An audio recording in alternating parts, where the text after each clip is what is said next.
Olá, futuro magistrado, futura magistrada, seja muito bem-vindo à nossa revisão aqui da Escola da Ajures, nosso curso Resolve Ajures.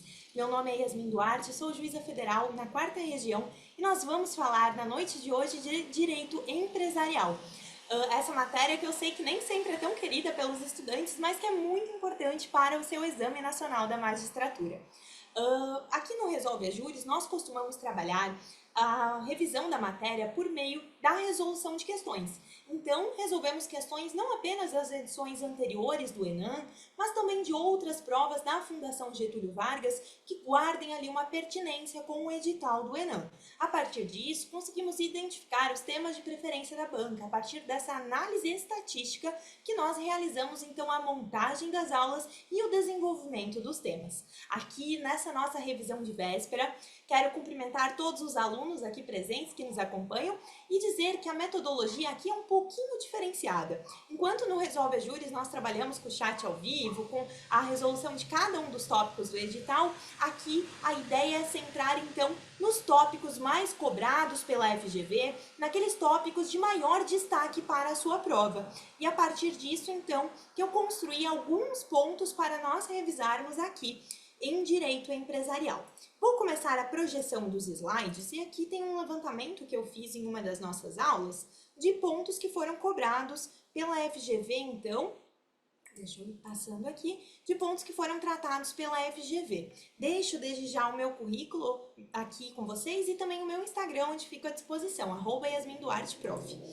Em relação ao levantamento, então, aqui eu havia traçado um panorama de alguns dos tópicos tratados nas provas anteriores da FGV e, por fim, nós conseguimos realizar também este mapeamento com as 3 provas do ENAM que tivemos, a primeira e a segunda edição e a reaplicação de Manaus. A reaplicação de Manaus, nós vemos que foge bastante ali do padrão das outras 2 provas, mas considerando essas 3 edições, nós já conseguimos traçar alguns pontos de destaque ali, alguns pontos de atenção da banca, alguns pontos que merecem a nossa atenção e que a FGV gosta de repetir. Então, nesse sentido que nós elaboramos as aulas aqui do curso, tá bem?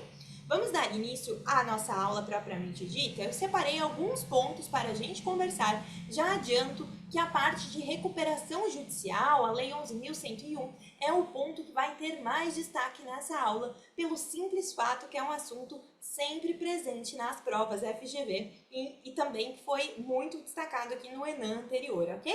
Então vamos dar início tratando, aqui temos o edital. Vamos tratar, para começar, para aquecer os nossos motores, vamos com uma questão um pouquinho mais tranquila sobre empresário e empresário rural. Um tema importante e que a FGV, nas últimas edições, ali não priorizou. Como nós estamos aqui nessa parte da matéria, garantindo que nós estejamos todos na mesma página, eu só quero rememorar alguns conceitos, né? Nunca confunda empresário e empresa. Empresário é aquele que exerce profissionalmente a atividade econômica organizada para produzir ou então para a circulação de bens ou serviços, enquanto a empresa é a atividade econômica organizada em si, essa atividade de circulação ou produção de bens e serviços. E nós também temos o conceito aqui de estabelecimento empresarial, que funciona como conjunto, então, de bens que o empresário usa para exercer empresa, para exercer essa atividade econômica organizada. O empresário individual é aquela pessoa física ou natural que exerce, então, a atividade econômica organizada. Ele não tem ali uma distinção propriamente dito da sua pessoa física e da empresa, ok? Ele próprio exerce a empresa, então. Não há uma personificação ali. Já a sociedade empresária, não. A sociedade empresária é uma pessoa jurídica, temos, então, essa ficção jurídica, né, que é criada, que é a sociedade empresária, e ela é constituída sob a forma de sociedade, e o objeto social vai ser a exploração de uma atividade econômica organizada. Qual atividade? Pode ser as mais diversas possíveis, mas o importante é você entender que nós temos essa distinção entre o empresário individual e a sociedade empresária. O sócio de uma sociedade empresária não é empresário. Empresário é a pessoa física ou a pessoa natural que exerce essa atividade. Yasmin, por que você está trazendo esses conceitos aqui, afinal de contas, né? Porque isso ainda é objeto de provas, tá? Então você precisa, volta e meia, ficar ligado se a questão está tratando, então, de empresário. Inclusive, na edição anterior do Enem, a FGV teve uma questão ali um pouco mais polêmica que fazia uma certa confusão entre esses conceitos. Então é importante você ter sempre isso bem afiado e pensar que isso vai acabar produzindo efeitos, produzindo reflexos em outras questões, como questão de afetação de patrimônio, questão de desconsideração de personalidade, por exemplo. Mas vamos tratar aqui do foco da aula, que é resolver a questão e, por meio dela, verificar se isso está certo ou errado, tratando de registro agora. A sociedade cujo objeto é o exercício de atividade própria de empresário rural e seja constituída ou transformada de acordo com um dos tipos de sociedade empresária, deve requerer a sua inscrição no registro público de empresas mercantis da sua sede nos 30 dias subsequentes à data da sua constituição. Bom, vamos com calma. Estamos falando então de uma sociedade cujo objeto vai ser o exercício de atividade própria de empresário rural. Estamos falando de uma sociedade que vai, então, atuar como empresário rural. E a banca nos pergunta se essa questão é verdadeira ou falso. Para isso, eu preciso, então, entender o registro e o registro do empresário rural, ok? O artigo 967 nos fala o seguinte: é obrigatória a inscrição do empresário no registro público de empresas mercantis da respectiva sede antes do início da sua atividade.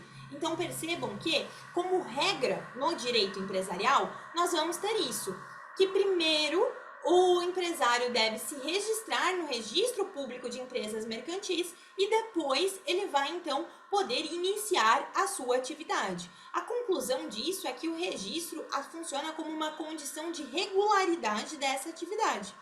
Por outro lado, no caso específico envolvendo rural, nós temos a previsão do artigo 971, que diz que no caso do rural, observadas as formalidades de que tratam os artigos sobre registro, o empresário pode requerer a inscrição. Ou seja, quando eu falo de empresário rural, a inscrição é uma faculdade. E depois que esse empresário rural, então, estiver inscrito como empresário, ficará equiparado ao empresário sujeito a registro. Então, pessoal, qual que é a questão aqui? Enquanto para as sociedades em geral o registro é essa condição de regularidade, não é o registro que faz ser empresa, mas ele é aquilo que atesta a regularidade dessa empresa. Para o empresário rural, o registro apresenta essa característica constitutiva. Porque se o empresário exerce atividade rural, mas não está registrado como tal, ele não é propriamente empresário, ok? E por conta de uma alteração legislativa, essa mesma questão de poder se registrar, mas de não ter a obrigatoriedade, se aplica então para a associação que desenvolva atividade futebolística em caráter habitual e profissional. Considerando isso aqui, nós chegamos à conclusão que essa questão é falsa, tá? Por que então? Porque primeiro que se for o caso de ser empresário, ele deve se registrar antes do início das atividades. Segundo que se não for o caso, tratando-se de rural, o registro é uma faculdade, não é obrigatório, tudo bem? Então, vamos partir aqui, ainda falando de direito societário, para outros pontos sobre empresas, sobre sociedades empresárias. Vamos começar com uma questão aqui do concurso da Empresa Brasileira Hospitalar de Serviços Hospitalares no cargo de advogado e que poderia tranquilamente ser uma questão do Enem. Vejam aqui comigo.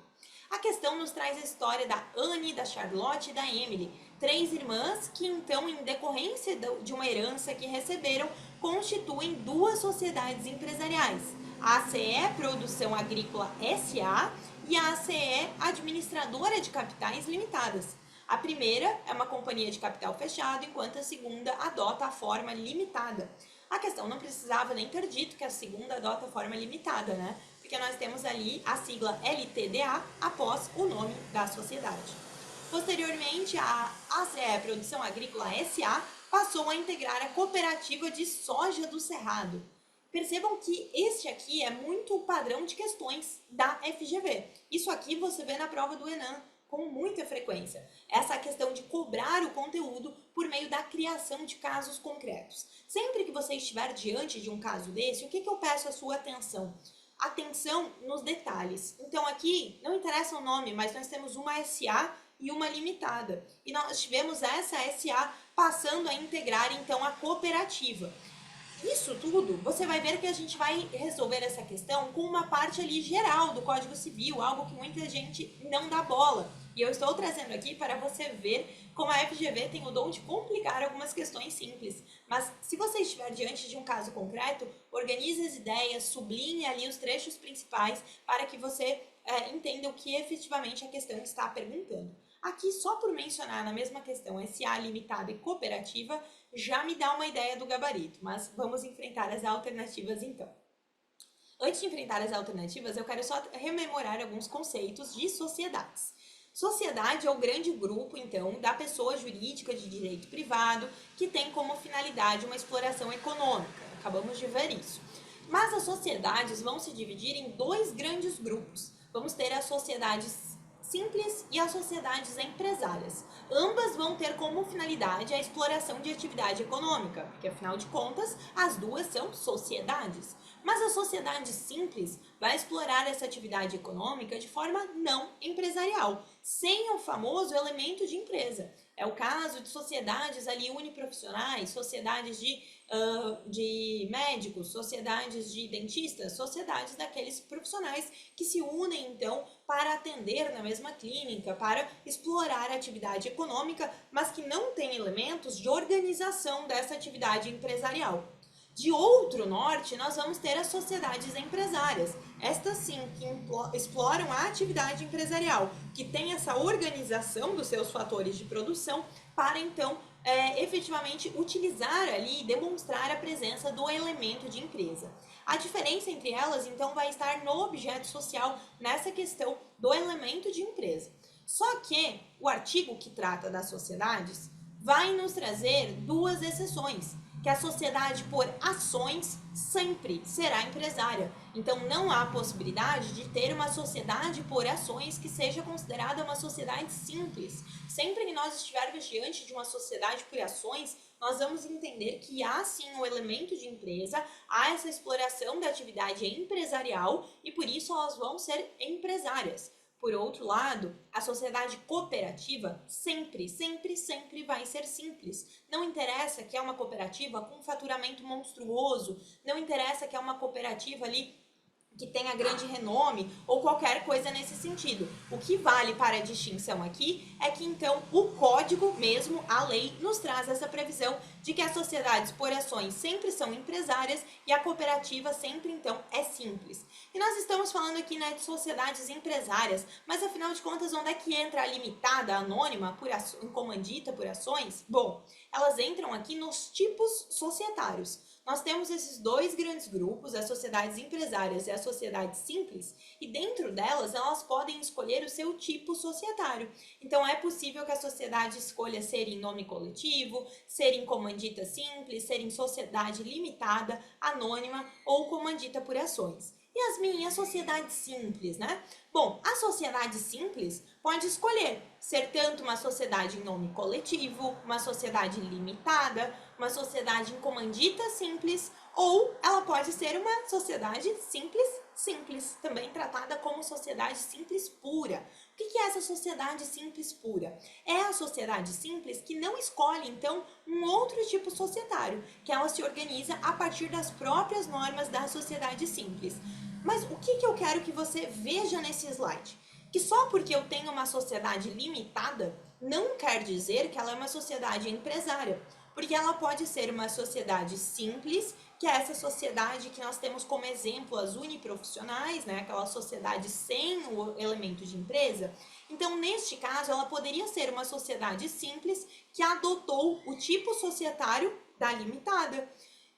Só que, vejam, essa sociedade simples, essa sociedade simples pode também adotar o sistema da sociedade simples, não ser nenhuma delas. Então, não basta eu saber que uma sociedade é limitada para eu afirmar se ela é simples ou não, ok? Mas, por conta dessa previsão do artigo 982, Independente do objeto, sempre que eu ver uma sociedade por ações, falou então de sociedade por ações, de SA ou de comandita por ações. Falou de sociedade por ações, eu já vou saber que ela é empresária, necessariamente. Do mesmo modo, a cooperativa. Vi uma cooperativa, sei que ela é uma sociedade simples, mas o mesmo não acontece com a limitada, ok? Partindo dessas premissas, vamos então enfrentar as questões. Por se tratar de uma companhia de capital fechado, a ACE Produções Agrícolas é necessariamente uma sociedade simples. E veja bem, pessoal, estamos falando de uma SA, de uma sociedade por ações. Acabamos de ver aqui que a sociedade por ações considera-se empresária. Então a questão erra ao dizer que ela é uma sociedade simples, porque ela sempre será empresária. Alternativa B nos fala que, então, a limitada é uma sociedade limitada de natureza agrícola e, por isso, ela é necessariamente uma sociedade comum. Yasmin, mas nós não falamos de sociedade comum. Onde que está a sociedade comum naquele esquema? Pois bem, pessoal, naquela divisão que eu trouxe para vocês, de personificada, naquela divisão de simples e empresárias, nós tratamos exclusivamente de sociedades personificadas. Além disso, nós temos um outro grupo das sociedades despersonificadas, e são elas a sociedade em comum ou sociedade irregular e a sociedade em conta de participação. Essa sociedade em comum é aquela que, por exemplo, se formou ali, mas que os sócios não levaram a registro, não cumpriram as formalidades. Então, ela é uma sociedade que não constitui uma personalidade jurídica autônoma e própria, ok? Não basta eu saber que ela é limitada para dizer que é uma sociedade incomum. Na verdade, se ela é limitada regularmente constituída, ela não poderia ser essa incomum.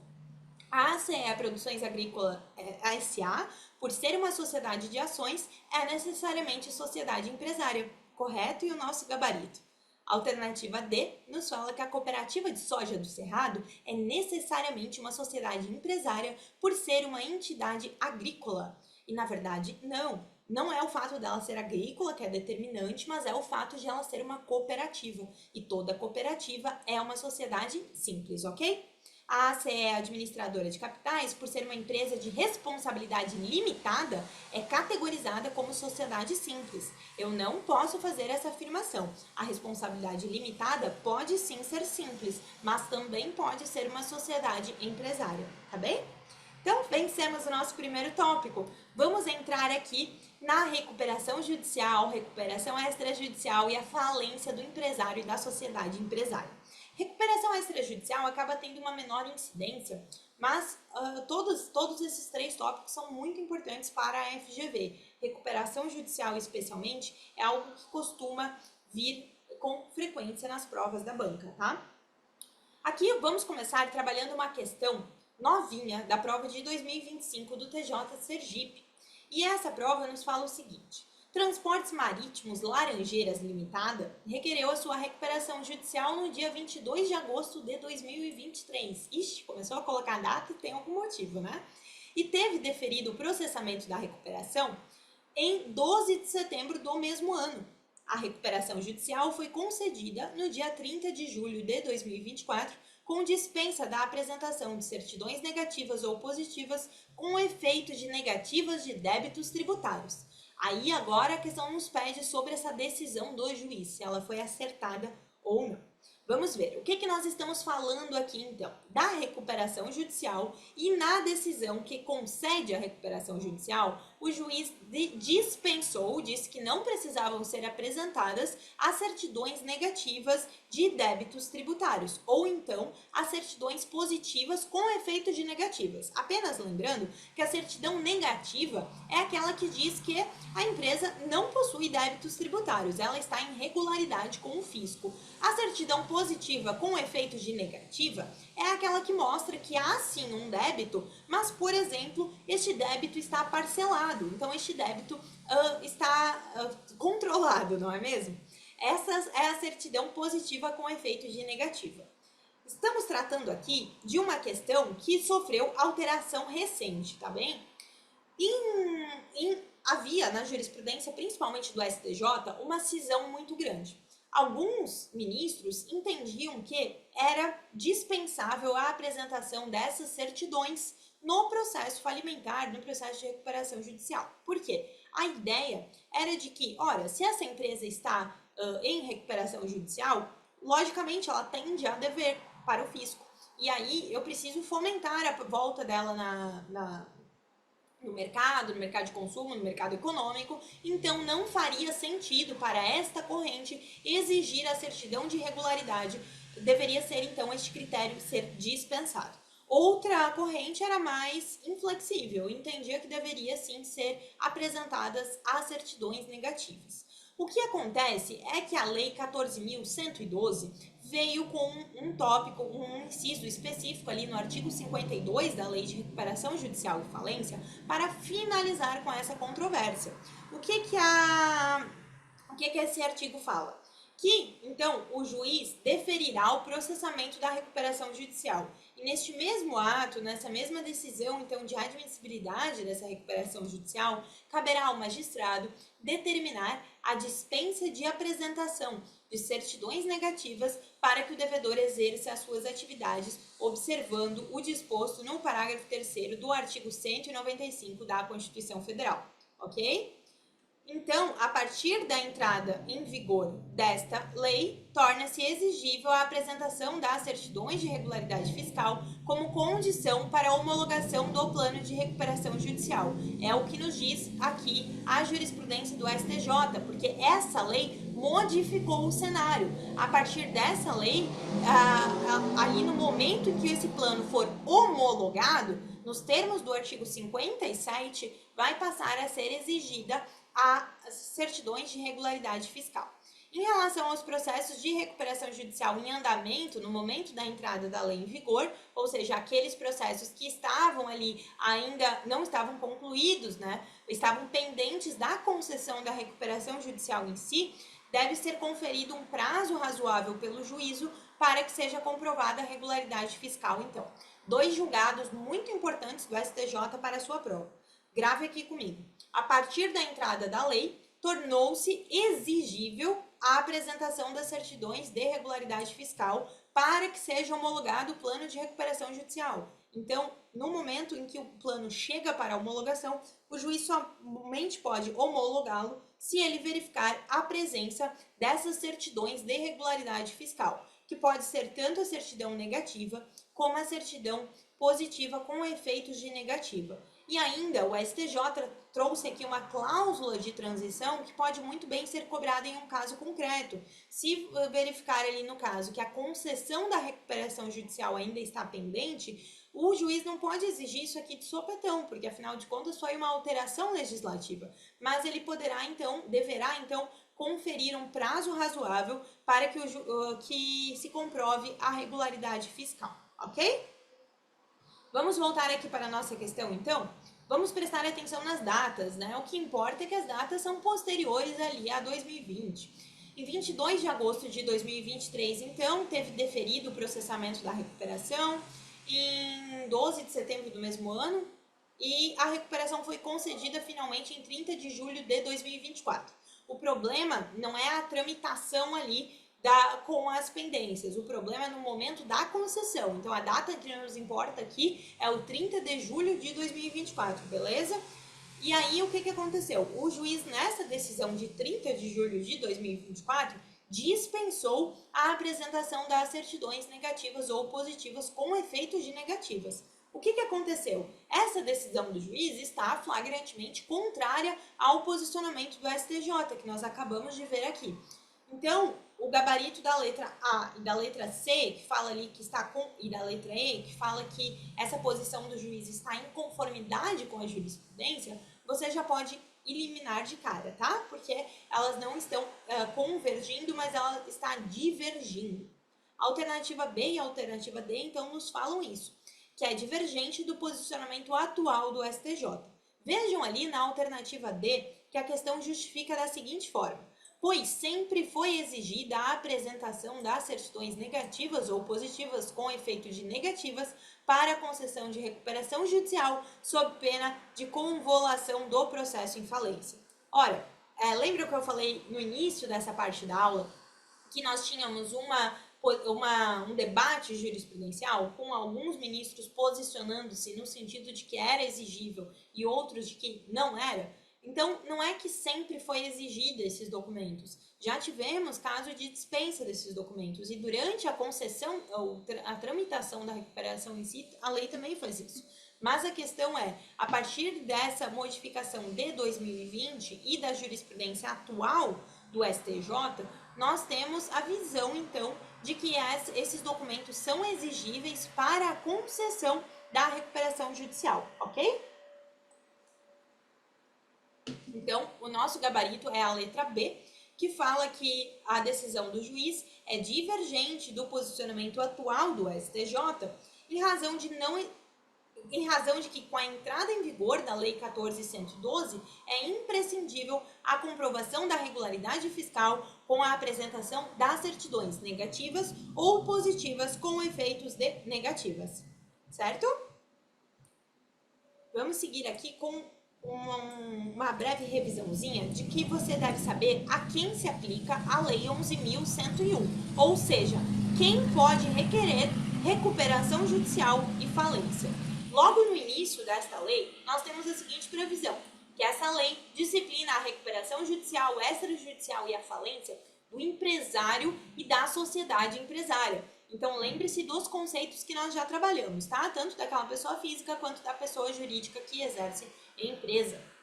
E esta lei, por outro lado, não se aplica a... Isso aqui, volta e meia, cai também em prova. A lei de recuperação judicial e falência não se aplica à empresa pública, não se aplica à sociedade de economia mista e nem às instituições financeiras e entidades equiparadas. São ali operadoras de plano de saúde, sociedades seguradoras, sociedades de capitalização e todas essas que estão no inciso 2. Então, não há que falar em recuperação judicial e falência que pelo rito da Lei 11.101 há essas pessoas aqui, a empresa pública, a sociedade de economia mista ou instituição financeira pública ou privada ou equiparada, ok? E aí, nós temos uma discussão aqui na jurisprudência se seria possível a interpretação extensiva do parágrafo 1º para incluir na recuperação judicial as associações esportivas e as fundações educacionais. Pode uma associação esportiva, pode uma fundação educacional ajuizar um pedido de recuperação judicial? E aí eu quero chamar a sua atenção para 2 casos aqui que foram enfrentados pelo STJ. Terceira turma nos diz que as fundações de direito privado não possuem legitimidade para o ajuizamento de recuperação judicial, ao passo que a 4ª turma nos fala o seguinte, que as associações civis sem fins lucrativos, com finalidade e atividades econômicas, detêm legitimidade para requerer recuperação judicial. O segundo caso ali tratava de uma universidade, tá, que era constituída na forma de uma associação civil sem fim lucrativo. Já esse primeiro caso, preste atenção, que estamos falando de uma fundação, né? Então, personificação em torno de um patrimônio ali. E neste caso, o STJ, mais recentemente, entendeu que não se estava diante de legitimidade para a recuperação judicial. Vamos tratar de uma questão da prova do TJ Pernambuco, também recente, de 2024, da FGV. Aqui foi adaptada para o padrão de verdadeiro ou falso. Acerca dos aspectos processuais relativos à ação revocatória, é correto afirmar que... E aí, pessoal, nós vamos entrar num tema novo, um tema que eu não tratei aqui, inclusive nas aulas do Resolve Júris, que é a ação revocatória. Essa questão aqui de 2024 já chama a atenção que a FGV tem um interesse no tema, né? Encontrei outras formas de cobrança aqui também. E aí, vamos tratar brevemente disso aqui, que é um ponto importante na recuperação judicial e na lei de falências, sempre uma lei bem tormentosa, e eu sei que a leitura não é tão fluida. Então, por vezes, você já leu esses artigos, mas você não sabe do que eu estou falando aqui. Se for o caso, está tudo bem, já vamos te preparar, já vai ser possível identificar aqui se essa alternativa é verdadeira ou falsa, ok? Apenas para a gente ter uma introdução ao tema, a alternativa aqui falou o seguinte: a sentença que julgar procedente a ação revocatória determinará o retorno dos bens à massa falida em espécie com todos os acessórios ou o valor de mercado dos bens acrescido às perdas e danos. Pois bem, vamos revisar isso aqui. O que é a ação revocatória, né? A ação revocatória é essa que tem por objetivo anular aqueles atos que foram praticados pelo devedor antes da decretação da falência ou do pedido da recuperação judicial, mas que tinham então como finalidade de causar esse prejuízo, ou que causaram efetivamente prejuízo à massa falida ou aos credores, tinham ali como finalidade dissipar aquele patrimônio, dilapidar aquele patrimônio, enfim, ocultar aquele patrimônio ali então do processo recuperacional ou falimentar, tá? A ideia da ação revocatória é que ela acaba sendo um instrumento de proteção do princípio par condicio creditório. Já falamos muito dos princípios ali que se aplicam à recuperação judicial e à falência. E o par condicio creditório é a própria ideia de que todos os credores, então, são colocados em um sistema de igualdade. A falência e a recuperação judicial se baseiam na ideia de que se eu tenho uma empresa que ela tem um passivo maior do que o ativo, então ela deve mais do que ela tem, no momento de pagamento desses credores, nós vamos ter uma ordem específica de pagamento de credores. Inclusive, esse é um tópico bom para dar mais uma lidinha aí na sua lei, ok? A ordem dos credores ali. Essa empresa ela vai ter a ordem desses credores, mas os credores que estão na mesma situação devem ser tratados da mesma forma, ou seja, devem receber o seu crédito na mesma proporção. Não é justo que essa empresa pague integralmente um dos seus credores e deixe todos os outros a ver navios. A ideia do pari condicio creditorum é de que vai ser tratado de forma igualitária todos aqueles credores e então com aquele patrimônio, principalmente da falência ali, com aquele patrimônio diminuto, eu vou tentar satisfazer, ao menos parcialmente, o interesse do maior número de credores, ok? E essa ação revocatória vai permitir o desfazimento dos atos que forem tidos como fraudulentos ou como lesivos, realizados, então, antes mesmo da quebra, quando caracterizados, é claro, os requisitos legais. Nós vamos ter uma série aqui de elementos. Não é uma ação de fácil comprovação, né? É uma ação que vai exigir bastante trabalho ali dos advogados que estiverem utilizando dessa ferramenta. Então, onde que a ação revocatória é prevista? No artigo 130 da Lei 11.101, você encontra essa expressão.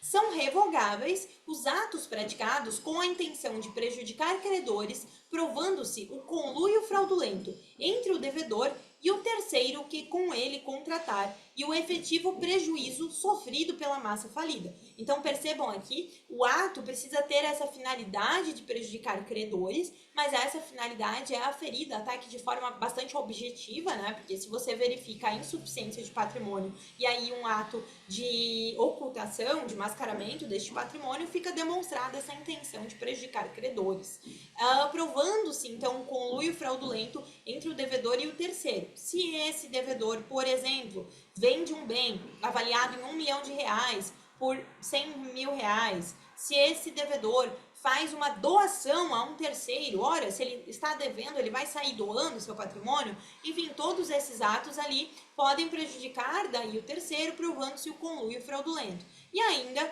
devo provar o efetivo prejuízo sofrido pela massa falida. Esta ação tem lugar quando eu estiver diante de um não pagamento dessa massa falida, né? Que os credores dessa massa falida, então, tenham sofrido este efetivo prejuízo. A ação revocatória, nos diz o artigo 132, deverá ser proposta pelo administrador judicial, por qualquer credor ou pelo Ministério Público. Então, percebam que interessante esse artigo aqui, porque nos fala dos legitimados ativos para a ação revocatória. Essa ação pode ser, então, intentada pelo administrador judicial, por qualquer credor que tenha sido ali prejudicado. Perceba que a lei fala, né, por qualquer credor, mas eu vou ter que mostrar que a massa falida ali foi prejudicada. Então, eu preciso que esse meu credor não tenha tido seu débito satisfeito. Ou ainda pelo Ministério Público. O Ministério Público tem legitimidade, porque nós estamos falando de uma ação fraudulenta aqui, de uma questão que pode ainda estar gerando reflexos ali, um conluio, algo que atrai a atenção ministerial. E o prazo da revocatória é algo para você olhar e nunca mais esquecer, porque isso aqui, quando cai em revocatória, eles batem no prazo. O prazo para propor esta ação é de 3 anos, e esses 3 anos vão ser contados da decretação da falência, tá, pessoal? Então, temos aqui um raro prazo de 3 anos. 3 anos e eles vão ser contados a partir do momento em que eu tenho a sentença decretando a falência. E aí, tudo bem, eu já sei quem pode propor a ação revocatória, mas a pergunta é, ela vai ser promovida contra quem? E aí nós vamos ver aqui o artigo 133 com as suas respostas. Pode ser proposta contra todos os que figuraram no ato ou que por efeito dele foram pagos, garantidos ou beneficiados. Então, digamos, a empresa vendeu um bem imóvel e com esse dinheiro do bem imóvel pagou ali outras pessoas. Todas essas pessoas, então, envolvidas nessas transações podem, então, figurar no polo passivo da revocatória. Além disso, contra os terceiros adquirentes, e aí eu vou ter um requisito adicional. Se tiverem conhecimento ao criar o direito da intenção do devedor de prejudicar os credores. Isso aqui precisa ficar evidenciado, ok? E ainda, no inciso 3º, contra os herdeiros ou legatários das pessoas indicadas nos incisos 1 e 2, se houver ali caso de falecimento ou então de testamento ali desses bens, ok? Seguindo sobre mais alguns aspectos importantes da revocatória, ela vai tramitar no juízo da falência, tá? Então não é uma ação que vai ser proposta lá no juízo cível e depois ser apresentada a sentença no juízo da falência. Ela deve correr também perante aquele juízo da falência. O rito, ela vai observar o rito normal ali do Código de Processo Civil. Não temos particularidades no rito da ação revocatória. Temos particularidades sim no seu prazo, que é de 3 anos, não se esqueça, contados a concessão então da falência. O artigo 135 nos fala que a sentença que julgar procedente a revocatória vai determinar o quê? O retorno dos bens à massa falida em espécie, com todos os acessórios ou então o valor de mercado acrescido das perdas. Essa sentença que julgou então procedente para determinar o retorno desses bens ou a compensação ali pelo valor de mercado vai caber a apelação. Ainda a ideia, se for reconhecida a ineficácia ali da ação revocatória, as partes vão retornar ao estado anterior. Aquele que tiver contratado de boa fé vai ter sim direito à restituição. Qual que é o problema? Que não vai ter dinheiro para restituir, né? Mas ele vai ter esse direito então à restituição dos bens ou dos valores que foram entregues ao devedor. Tá? E ainda se a gente estiver tratando de um terceiro de boa fé, a qualquer tempo ele vai poder propor ação por perdas e danos contra o devedor ou então contra os seus garantes. É ainda possível que dentro da revocatória o juiz, desde que seja a requerimento do autor, lembro a você que os autores podem ser então o Ministério Público, o administrador judicial ou qualquer credor, e nesses casos, a requerimento de um desses autores, o juiz pode determinar o sequestro de bens retirados do patrimônio como medida preventiva, como uma espécie ali quase que de tutela. O juiz não pode fazer isso de ofício, perfeito?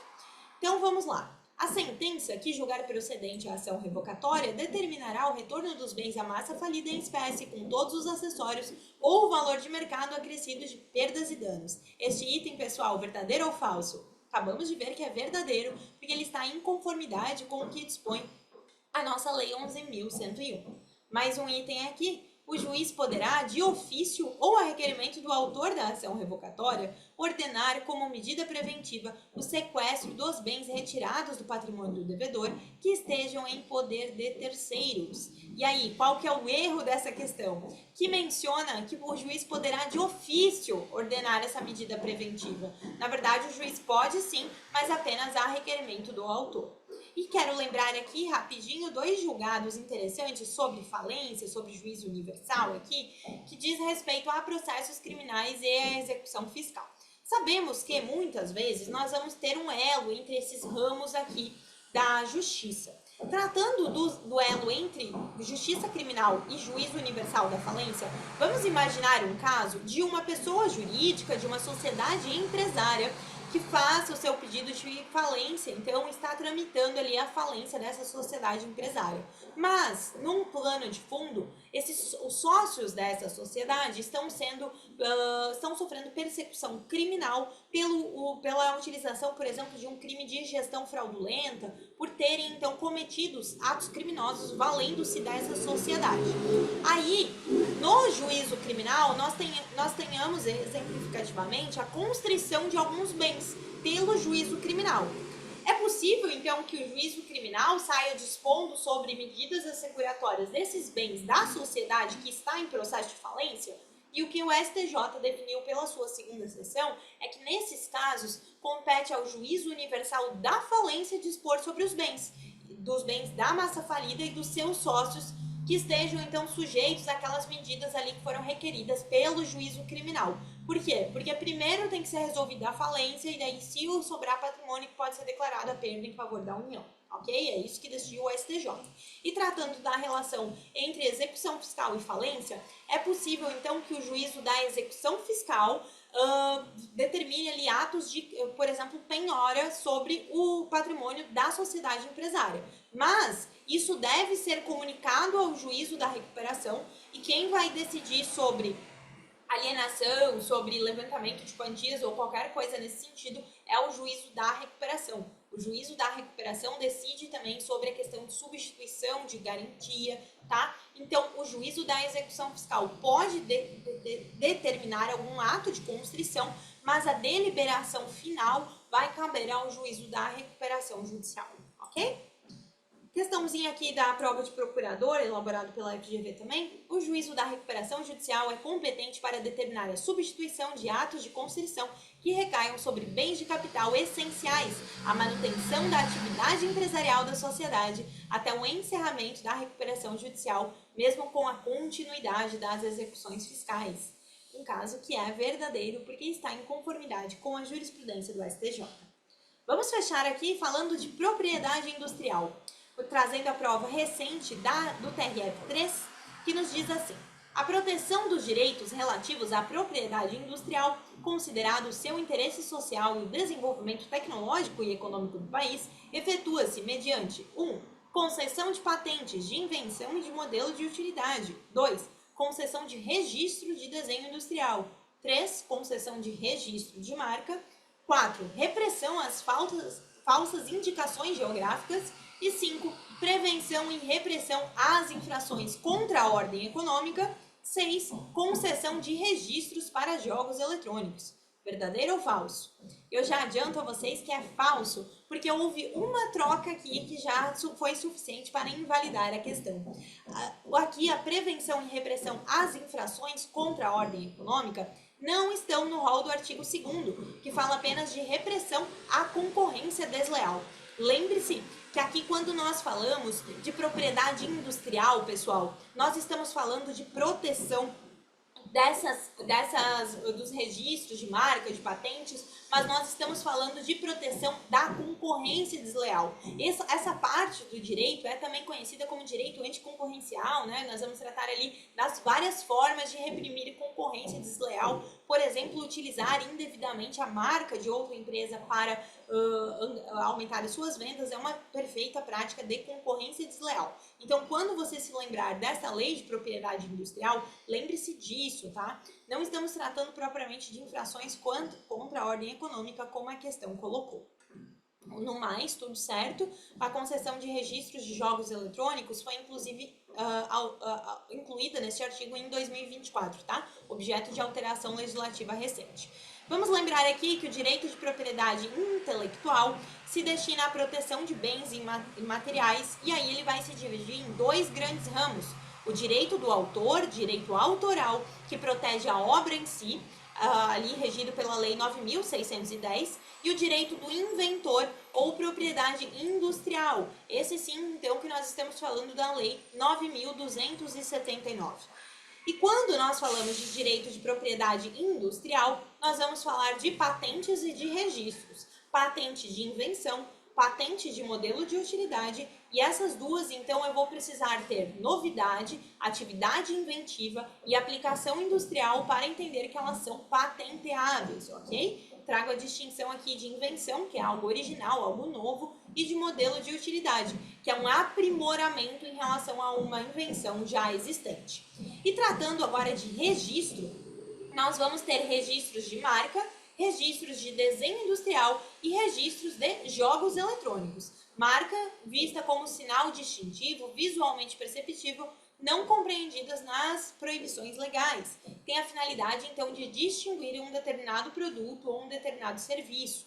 O desenho industrial que se refere à forma plástica de um objeto ou a um conjunto de linhas e cores e precisa ter aplicação industrial, tá, pessoal? Por isso, se difere um desenho industrial de uma arte. E os jogos eletrônicos, que são, então, a novidade de 2024, também sujeito a registro. Tratando dessa lei, é sempre bom lembrar dos prazos. Prazo de invenção, 20 anos. Eu tinha uma coisinha que eu sempre gravava, que era a série Casal 20, foi uma grande invenção. Isso apenas para facilitar a sua memorização. Marca é 10 anos, podendo ser prorrogáveis várias vezes, então 10 mais 10 mais 10 mais 10 mais quanto você quiser. Desenho industrial, que tem uma peculiaridade no prazo, é o prazo mais complexo aqui, que é de 10 anos e admite 3 prorrogações de 5 anos cada. E o modelo de utilidade que eu pulei aqui, que é de 15 anos, tá? É o TRF3, provinha de juiz federal, essa alternativa que nós já lemos. Essa aqui é outra alternativa que cobrou na mesma linha a literalidade da lei de propriedade industrial. Fala que é patenteável a invenção que atenda aos requisitos de novidade, atividade inventiva e aplicação industrial. Vimos que sim, essas são de fato patenteáveis. Ainda é patenteável como modelo de utilidade ou objeto de uso prático ou parte desse, suscetível de aplicação industrial que apresente nova forma ou disposição envolvendo o ato inventivo que resulte em melhoria funcional. Até aqui, estamos bem.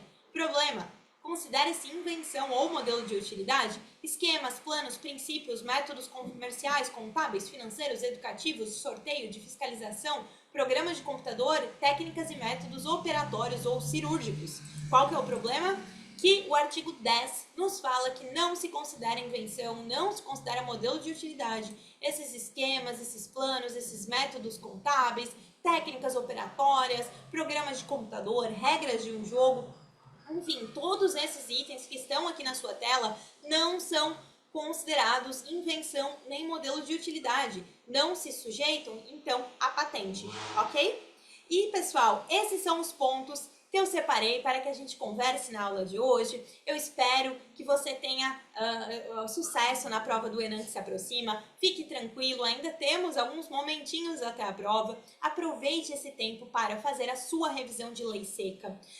Eu quero ainda que você dê uma batidinha de olho ali nas questões envolvendo sociedades anônimas, que a FGV adora esse tema. Dê uma prestada de atenção em alguns temas ali de novidades recentes, tá? Tudo isso tem muito valor para a prova. Além disso, no momento da prova em si, é muito importante que você respire. Viu a prova de empresarial? Eu sei, você vai se deparar com vários casos concretos. Vamos ter enunciados um pouquinho mais longos, enunciados cheios de detalhes. A banca adora misturar informações ali inúteis para resolver a prova com pontos muito importantes. E por isso você precisa ter a sua máxima atenção no momento de resolver. Pegue a prova, leia o enunciado com calma, mas lembrando que o tempo de prova é curto. Procure separar ali as informações que sejam úteis para você resolver efetivamente a questão e cuidado com as pegadinhas. A banca tende a sempre trazer detalhes ali na questão que vão exigir que você raciocine, que você lembre da lei, mas que você coloque aquilo no caso concreto. Do mesmo modo, em relação ali à nossa jurisprudência, vai ter vários pontos que você vai lembrar do julgado, mas você não vai ser cobrado pela tese em si, você vai ser cobrado a aplicação daquele julgado no caso concreto. No mais, você veio até aqui estudando, se preparando, confie na sua trajetória, confie em tudo que você fez para a prova, vá confiante, alimente-se corretamente, descanse bem e vá com tudo. Tenho certeza que vencendo essa etapa, sua aprovação já fica um pouco mais perto e aquela coisa, persistência é o caminho do êxito. Continue estudando que uma hora vai dar certo. Em breve seremos colegas. Muito obrigada, bons estudos a você e até mais.